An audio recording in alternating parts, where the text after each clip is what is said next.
Welcome to my channel. আজকের ভিডিওতে যারা 2025 সালে মাধ্যমিক পরীক্ষা দেবে তো তাদের জন্য এবিটিএ টেস্ট পেপার থেকে কয়েকটা অঙ্ক আমি আজকে সমাধান করব। তো এই অঙ্কগুলো সমাধান করলে তোমরা মাধ্যমিকে খুবই উপকৃত হবে। বেশিরভাগ স্টুডেন্ট দেখবে এবিটিএ টেস্ট পেপারটাই কেনে এবং বেশিরভাগ স্যাররাই এবিটিএটাই প্রেফার করে। অন্যান্য টেস্ট পেপারও কেনে প্র্যাকটিসের জন্য, কিন্তু এবিটিএটা থেকে যেন বেশি প্র্যাকটিস করে এবং স্যাররাও এটা প্রেফার করেন। তাই এবিটিএ থেকে আজকে 5 নম্বরের অঙ্ক সমাধান করব। এই ধরনের অঙ্ক কিন্তু আসবেই আসবে, কারণ এগুলো টেক্সট বইয়েতে পুরোপুরি হুবহু নেই, টেক্সট বইয়ের বাইরে থেকে। তো এই অঙ্কগুলো আসবেই কিন্তু মাধ্যমিকে। তো এটা দেখলে পারে তোমরা খুবই উপকৃত হবে।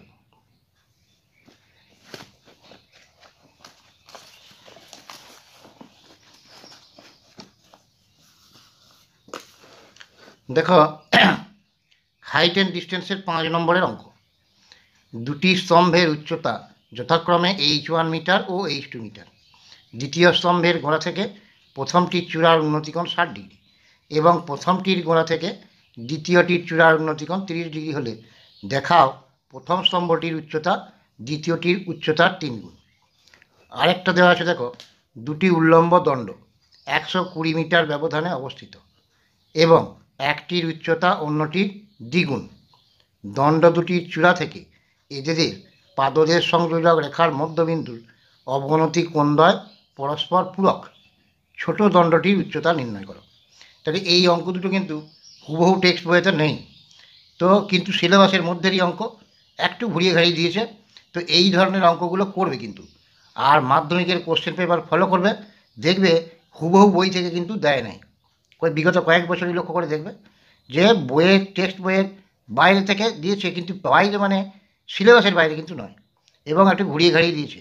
তো এই ধরনের অঙ্কগুলো কিন্তু এবারে সমাধান করে যাবে। হাইট অ্যান্ড ডিস্টেন্সে কয়েক বছর লক্ষ্য করে দেখবে, যদি কোশ্চেন থাকে, না থাকলে আমার সঙ্গে যোগাযোগ করতে পারো। তো সেই কোশ্চেনগুলো দেখলে বুঝতে পারবে হাইট অ্যান্ড ডিস্টেন্সটা কিন্তু পুরোপুরি বই থেকে হুবহু তুলে দেয় নাই। তো আজকে একটু সমাধান করব। এরকম একটা ছবি এঁকে নেবে। এই এ বি একটা স্তম্ভ, সিডি একটা স্তম্ভ। এ বিটার উচ্চতা হচ্ছে H1, সিডিটার উচ্চতা H2। এই দুটো প্রথম স্তম্ভ, এটা দ্বিতীয় স্তম্ভ। এবার বলেছে দ্বিতীয় স্তম্ভের গোড়া থেকে, এইখান থেকে এইটার উন্নতিকোণটা কত বলে দিয়েছে, 60 ডিগ্রি। তাহলে এটার উন্নতিকোণ 60 ডিগ্রি। আবার বলেছে প্রথমটির গোড়া থেকে দ্বিতীয়টির চূড়ার উন্নতিকোণ 30 ডিগ্রি। তাহলে এইখান থেকে এইটা চূড়ার উন্নতিকোণ 60 ডিগ্রি, আর এইখান থেকে এর চূড়ার উন্নতিকোণ 30 ডিগ্রি। দিয়ে বলেছে দেখাও যে প্রথম স্তম্ভটা উচ্চতা এইটা 3 গুণ, এটা দেখাতে প্রমাণ করতে বলেছে। তাহলে এইটার উচ্চতা H1, এটা H2। তাহলে আমরা প্রথমে এ বি ডি এই সমকোণী ত্রিভুজ থেকে পাই। ত্রিভুজ এ বি ডি সমকোণী ত্রিভুজ থেকে, সমকোণী ত্রিভুজ কী করে হলো?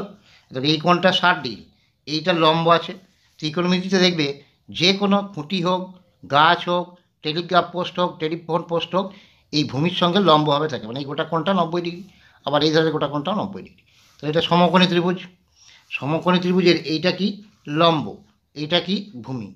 তাহলে এবারে এ বি বাই বিডি, লম্ব বাই ভূমি মানে কি হয়, ট্যান। ট্যান কোন কোণটার সাপেক্ষে, এই কোণটার সাপেক্ষে, ট্যান 60 ডিগ্রি। তাহলে এখানে এ বি বাই বিডি সমান হচ্ছে ট্যান 60 ডিগ্রি মানে √3। ট্যান 60 ডিগ্রির ভ্যালু তোমরা জানো। এবার এ বিটা কত, H1 বাই বিডি সমান √3। তাহলে কোণে কোণে যদি গুণ করি, তাহলে বিডি √3 সমান H1। তাহলে বিডি সমান কত, H1 বাই √3। এরপরে এই ধারে ত্রিভুজটা যদি নিই, ত্রিভুজ সি বি ডি বা বিসিডি। এরপরে ত্রিভুজ বি সি ডি সমকোণী ত্রিভুজ। এই ত্রিভুজটাতে এই 30 ডিগ্রি কোণটার সাপেক্ষে সিডিটা হচ্ছে লম্ব আর ভূমি বিডি।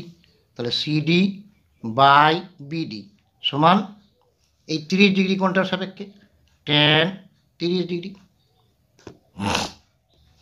তাহলে এবারে সিডি এর ভ্যালুটা কত, H2 by BD tan 3 value কত 1/√3। এখানে কোণে কোণে যদি বজ্র গুণ করি তাহলে বিডিকে 1 দিয়ে গুণ মানে বিডি সমান H2কে √3 দিয়ে গুণ √3 H2। এবার এখানেও দেখো বিডির ভ্যালু বেরিয়েছে, এখানেও বিডির ভ্যালু বেরিয়েছে। তাহলে এই বিডি দুটো তো সমান, তাহলে এই সমীকরণ দুটোর বাম পক্ষ দুটো যদি সমান হয় ডান পক্ষ দুটো সমান। যেহেতু এখানেও বিডির ভ্যালু এটা, এখানেও বিডির ভ্যালু এটা, বিডির ভ্যালু তো একই থাকবে। তাহলে √3 H2 সমান H1/√3। তাহলে √3 H2/1, নিচে কিছু নেই মানে 1 আছে, সমান H1/√3।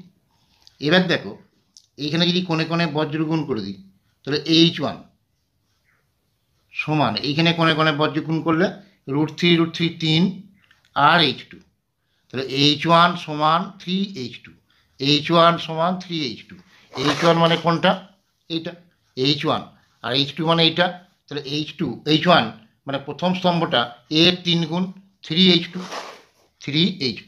তাহলে এটা প্রমাণিত। আশা করি বুঝতে পেরেছো। তো এরকম আরও অঙ্ক যদি কারো কোনো অসুবিধা থেকে থাকে আমাকে হোয়াটসঅ্যাপে জানাতে পারো, আমি করে দেওয়ার চেষ্টা করব।